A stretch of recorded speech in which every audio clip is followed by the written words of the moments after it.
मजेत ना? असं जावं. मित्रांनो, आजपासून श्रावण मास सुरू झाला आहे. चला आपण एक सुंदर संकल्प करूया स्वतःसाठी, आपल्या आरोग्यासाठी. दररोज ध्यान, त्यानंतर 45 ते 60 मिनिटाचा ऑनलाईन व्यायाम. दिवसभरात कमीत कमी बोलायचे. मौनातून शक्ती निर्माण होते. महिनाभर शुद्ध शाकाहार, सकस संतुलित आहार, शरीर आणि मन दोघांची शुद्धी.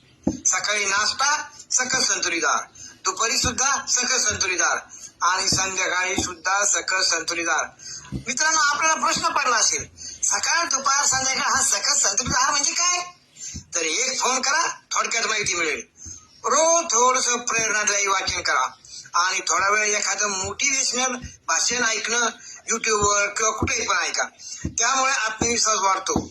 विशेष संकल्प या महिन्यातला माझा आहे, आपण पण करू शकता. या महिन्यात साखर व साखरेपासून बनविलेले सर्व पदार्थ खायचे नाहीत. मी खाणार नाही. या श्रावणात शरीर, मन आणि आत्मा तिन्हीची शुद्धीकरण करूया. शेवटी एकच संकल्प, हमारा एक ही सपना, निरोगी रहे घर अपना. लय भारी. रामकृष्ण हरी.